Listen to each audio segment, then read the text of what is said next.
You talked about wishing that individuals would go out and register to vote, not for one of the two parties. And we did have a number of questions about independent candidates. I'll just kind of lump them together here. You can handle them as you like.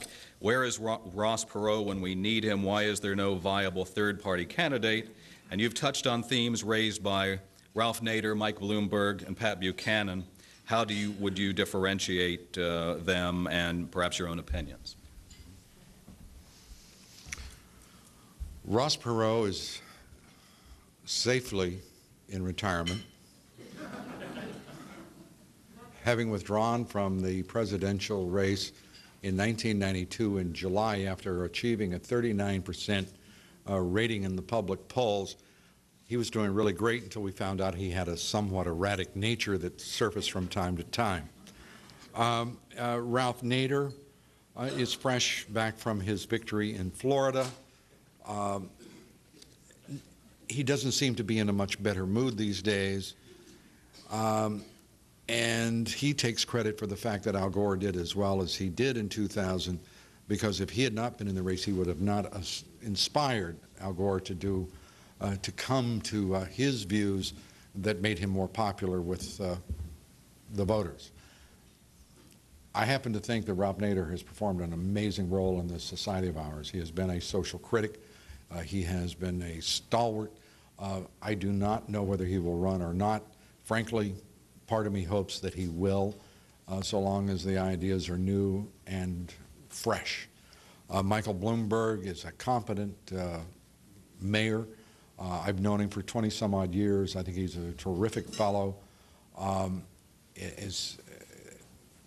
Whether or not, even with $1 billion, which, by the way, would only leave him another $5 billion to get by on, whether that $1 billion can be spent to effectively win the presidency, you know, Bloomberg is the kind of guy who's willing to test it, challenge it, and find out. But one thing he would interject into the race is a discussion about competency, because I believe the two principal issues in government today, whether at the local, state, or federal level, is the competence. The first question is the quality of leadership, for which I cry at night.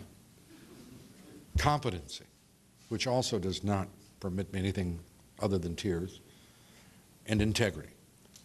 But this race is going to be about restoring competency to government and determining whether or not we can assure the future of the government and the nation. So I think he could provide a very strong element into the national debate. My view is the more people who join in this national race for the presidency, whether it's independent, libertarian, Green, Republican, Democrat, whatever you may be, if it can contribute to the national dialogue and take away this veil of partisan nonsense and have us look with reality, with clear eyes and with open hearts at the lives that we're leading and the lives we want our children to live, I think it would be a great thing. So I would encourage them all to join. And as soon as I hear back from my exploratory committees, I'll let you know how that goes.